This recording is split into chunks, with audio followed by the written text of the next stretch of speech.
అందరికీ నమస్కారం. Once again welcome back to our YouTube channel. Rythu Bharosa కోసం అన్నదాతల ఎదురుచూపులు. రైతు భరోసా ఎప్పుడు ఇస్తారని అన్నదాతలు ఎదురు చూస్తున్నటువంటి పరిస్థితి.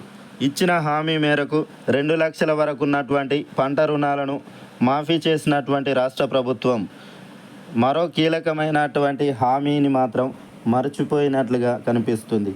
రైతు భరోసా పథకం కోసం రైతన్నలు ఎంతో ఆశతో ఎదురు చూస్తున్నారు.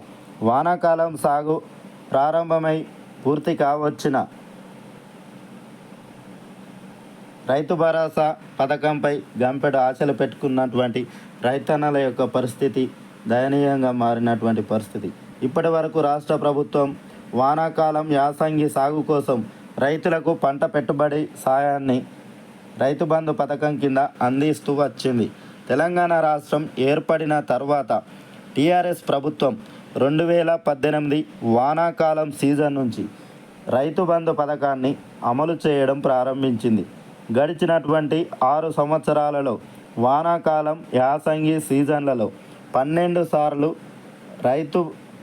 రైతులకు క్రమం తప్పకుండా పంట పెట్టుబడి సాయాన్ని అందించింది. గత బీఆర్ఎస్ ప్రభుత్వం 2 విడతలుగా 5,000 రూపాయల చొప్పున ఎకరానికి 10,000 రూపాయల పంట పెట్టుబడి సాయాన్ని అందించింది. అయితే అసెంబ్లీ ఎన్నికల్లో రైతు భరోసా పథకాన్ని ప్రక్షాళన చేసి ఎకరానికి 15,000 రూపాయలను 7,500 రూపాయల చొప్పున 2 విడతలుగా అందజేస్తామని కాంగ్రెస్ పార్టీ ఎన్నికల మేనిఫెస్టోలో హామీ ఇవ్వడం జరిగింది. అదే సమయంలో అర్హులైనటువంటి రైతులకు మాత్రమే రైతు భరోసా పథకాన్ని అమలు చేస్తామని స్పష్టం చేసింది. గత ప్రభుత్వ హయాంలో ఫామ్ హౌజులు, రియల్ ఎస్టేట్ భూములు, చెరువులు, సికం భూములు మొదలైనటువంటి వాటికి రైతు బంధు పథకాన్ని అమలు చేసి వేల కోట్ల రూపాయల ప్రజాధనాన్ని వృధా చేసిందని కాంగ్రెస్ పార్టీ ఆరోపించింది. అందులో భాగంగానే గత బీఆర్ఎస్ ప్రభుత్వం మాదిరిగా రైతు బంధు పథకాన్ని ప్రక్షాళన చేసి రైతు భరోసా పథకంగా మార్చి ఎకరానికి 7,500 రూపాయల చొప్పున 2 సీజన్లకు కలిపి 15,000 రూపాయలు రైతన్నల అకౌంట్లలో జమ చేస్తామని గత ఎన్నికల సందర్భంగా కాంగ్రెస్ పార్టీ ప్రకటించడం జరిగింది. అదే సమయంలో అర్హులైనటువంటి రైతులకు మాత్రమే రైతు భరోసా పథకాన్ని అమలు చేస్తామని స్పష్టం చేసింది. గత ప్రభుత్వ హయాంలో ఫామ్ హౌజులు, రియల్ ఎస్టేట్ భూములు, చెరువు శిఖం భూములు, రోడ్లకు, సాగులో లేనటువంటి కొండలు, గుట్టలకు రైతు బంధు పథకాన్ని అమలు చేశారని ఆరోపించింది కాంగ్రెస్. ఈ నేపథ్యంలోనే కాస్త ఆలస్యంగానైనా రైతు భరోసా పథకం కింద పకడ్బందీగా పెట్టుబడి సాయం రైతులకు అందజేస్తామని హామీ ఇచ్చింది. ఇందుకు అసెంబ్లీలో ప్రత్యేకంగా చర్చించి మరీ పకడ్బందీ మార్గదర్శకాలతో రైతు భరోసాను అమలు చేస్తామని తెలిపింది. అయితే గత అసెంబ్లీ బడ్జెట్ సమావేశాల్లోనూ రైతు భరోసాపై చర్చ జరగలేదు.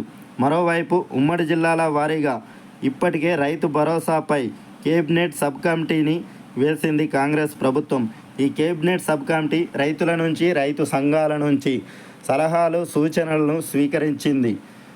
రైతు భరోసా పథకానికి సంబంధించి ఎన్ని ఎకరాలకు రైతు భరోసా పథకాన్ని అమలు చేస్తే బాగుంటుందనే దానిపై రైతు వేదికలు, రైతు సంఘాల నుంచి సలహాలు, సూచనలను స్వీకరించడం జరిగింది ఈ కేబినెట్ సబ్ కమిటీ రైతు భరోసాకు సంబంధించి విధి విధానాలను రూపొందించే పనిలో ఉందని కాంగ్రెస్ చెప్పింది. కానీ ఇప్పటి వరకు ఈ కేబినెట్ సబ్ కమిటీ రైతు భరోసాకు సంబంధించినటువంటి విధి విధానాలపైన ఎటువంటి ప్రకటన చేయలేదు.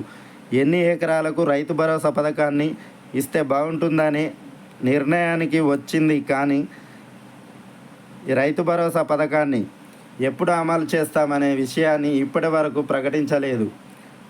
ఈ ఏడాది వానాకాలం పెట్టుబడి సాయం కింద జూన్ మొదటి వారంలోనే రైతు భరోసాని అమలు చేయాల్సి ఉండేది. అయితే పకడ్బందీగా ఈ పథకాన్ని అమలు చేయాలన్న లక్ష్యంతో రాష్ట్ర ప్రభుత్వం మార్గదర్శకాలను రూపొందించే పనిలో పడింది. ఈ నేపథ్యంలోనే రైతు భరోసా పథకాన్ని ఎప్పుడు అమలు చేస్తారోన్న ఉత్కంఠతో రైతన్నలు ఎదురు చూస్తున్నారు. వానాకాలం సాగు మొదలై పూర్తి కావచ్చిన రైతు భరోసా పథకం అమలు కాకపోవడంతో రైతులు పెట్టుబడుల కోసం బ్యాంకులను చుట్టూ ప్రైవేటు వడ్డీ వ్యాపారుల చుట్టూ తిరగాల్సిన పరిస్థితి ఏర్పడింది. గత బీఆర్ఎస్ ప్రభుత్వం లెక్కల మేరకు ప్రస్తుతం రైతు భరోసా పథకం కింద పంట పెట్టుబడి సాయం రాష్ట్ర వ్యాప్తంగా 1,5 ఎకరాలకు అందాల్సినటువంటి పరిస్థితి. దాదాపుగా 68 లక్షల మంది రైతులకు గాను వానాకాలం సాగు కోసం ఎకరానికి 5,000 రూపాయల చొప్పున 7,624 కోట్ల రూపాయలు విడుదల చేయాల్సి ఉండే. ఎకరానికి 5,000 రూపాయలు కాకుండా 7,500 రూపాయలు ఇస్తామని చెప్పినటువంటి నేపథ్యంలో ఎన్ని ఎకరాలకు ఎంతమందికి రైతులకు ఈ రైతు భరోసా పథకం అందుతుందన్నది ఉత్కంఠగా మారినటువంటి పరిస్థితి. ఏది ఏమైనప్పటికీ వానాకాలం సీజన్ పూర్తి కావచ్చింది కాబట్టి వానాకాలం పూర్తయినా ఇప్పటి వరకు రైతు భరోసా పథకాన్ని అమలు చేయలేదు.